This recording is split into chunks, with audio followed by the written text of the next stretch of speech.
오늘은 아브라함 이야기와 관련된 설교로 제목은 믿음, 곧 순종의 길을 걷다입니다.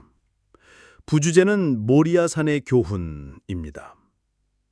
성경 본문은 창세기 22장 1절에서 14절입니다. 이스라엘 성지 순례 중 가장 감동적인 곳으로 흔히 예루살렘의 비아 돌로로사, 즉 십자가의 길을 꼽습니다. 이 길은 예수님께서 사형 선고를 받으시고 십자가를 지고 골고다 언덕을 향해 걸어가셨던 절대 순종의 길이었습니다. 이 길은 창세전부터 하나님께서 택한 자들을 위해 예비하신 구원 사역의 영광스러운 길이었습니다. 그런데 예수님보다 약 2200년 전 이와 유사한 고난의 길을 걸었던 한 사람이 있었습니다. 바로 우리가 믿음의 조상이라 부르는 아브라함입니다. 약속의 아들 이삭을 번제로 드리기 위해 올랐던 모리아산은 아브라함에게 고난의 길이었지만 동시에 하나님의 말씀에 순종하는 길이었습니다.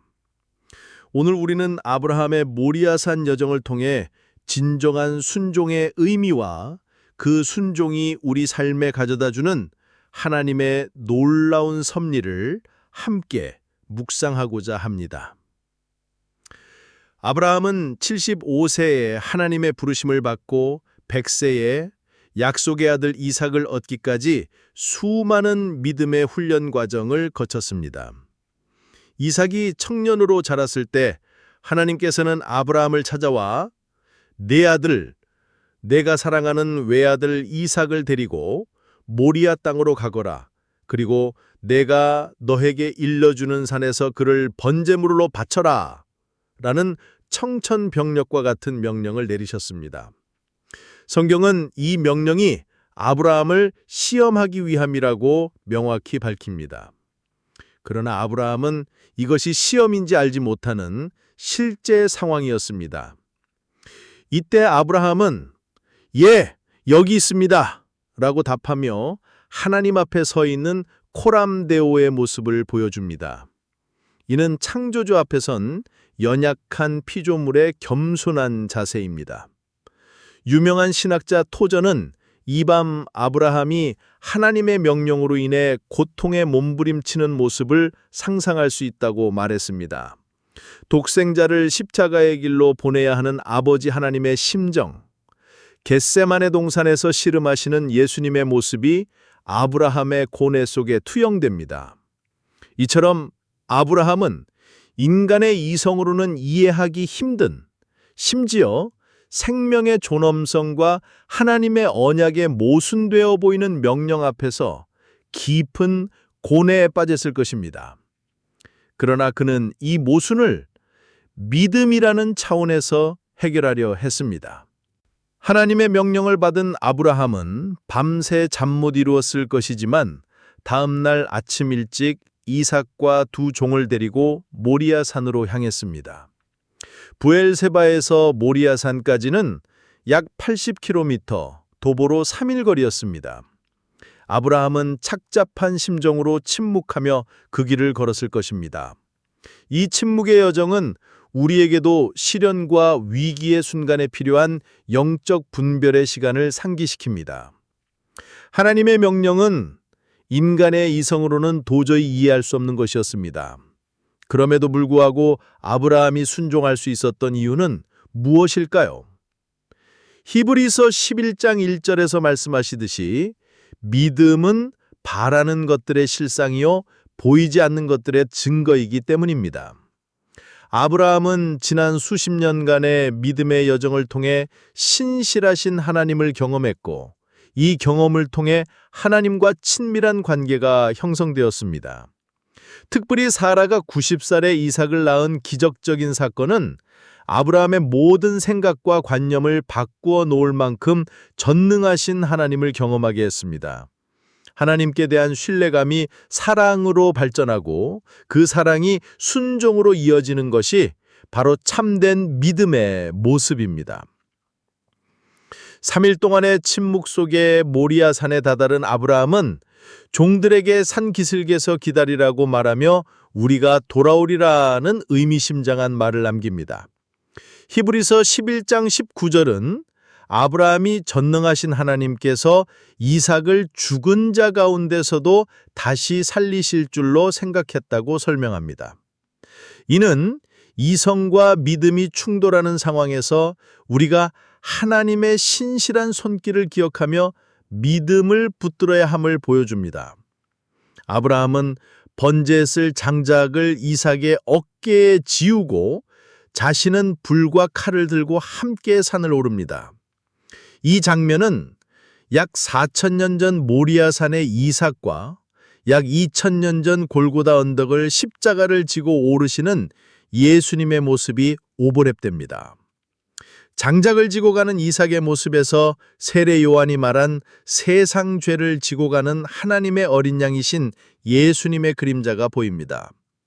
이삭이 번제로 드릴 어린 양을 묻자 아브라함은 얘야, 번제로 바칠 어린 양은 하나님께서 손수 마련해 주실 것이다 라고 답합니다. 이는 모든 것이 하나님의 뜻 안에서 선하게 이루어질 것이라는 아브라함의 믿음의 고백이자 3일 동안의 침묵 순례를 통해 얻은 하나님의 음성이었습니다. 바울 사도가 로마서 8장 28절에서 우리가 알거니와 하나님을 사랑하는 자 곧 그의 뜻대로 부르심을 입은 자들에게는 모든 것이 합력하여 선을 이루느니라 라고 고백한 것도 이와 같은 맥락일 것입니다. 정해진 장소에 단을 쌓고 이삭을 제단 위에 묶어 올리는 순간까지도 아무 일도 일어나지 않았습니다.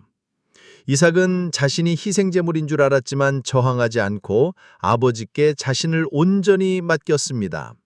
이는 이사야 선지자가 말한 도살장으로 말없이 끌려가는 어린 양의 모습과 일치합니다. 아브라함이 칼을 들어 이삭을 내리치려 하는 바로 그 찰나 하나님의 천사가 나타나 그를 막으셨습니다. 하나님께서는 아브라함의 진정한 헌신의 마음을 읽으셨습니다. 하나님의 사자는 내가 너의 귀한 외아들까지도 나에게 아끼지 아니하였으니 내가 이제야 내가 하나님을 경외하는 줄 아노라 말씀하십니다.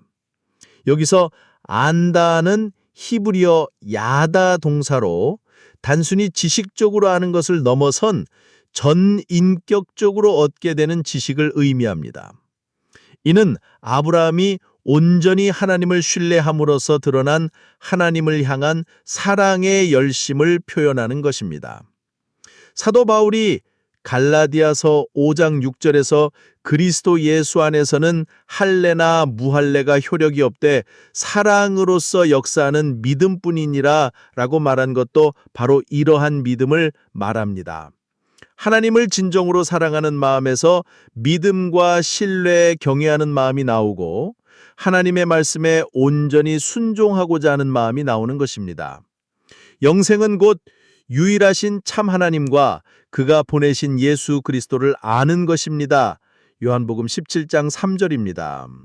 아브라함이 온전히 순종하는 바로 그때 비로소 하나님께서 예비해 두신 한 마리 순양이 아브라함의 눈에 띄었습니다. 뿔이 수풀에 걸려있는 순양을 보게 된 것입니다. 하나님은 이미 아브라함의 순종 이전에 희생 제물을 예비해 두셨고 아브라함이 온전히 순종했을 때 비로소 그 순양이 그의 눈에 들어왔던 것입니다. 이 사건을 통해 아브라함은 하나님께서는 미리 준비하여 주시는 분이시다 라는 여호와 이레의 믿음을 체험하게 됩니다. 그래서 이 사건 이후 이 지역의 이름이 여호와 이레, 즉 여호와의 산에서 준비되리라 라고 불리게 되었습니다.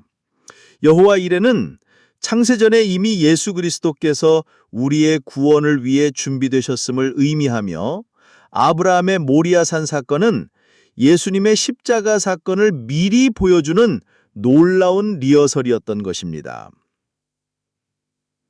아브라함의 모리아산 사건은 예수님의 십자가 제사의 모형이자 하나님의 구속사의 길이 남을 기념적인 사건입니다.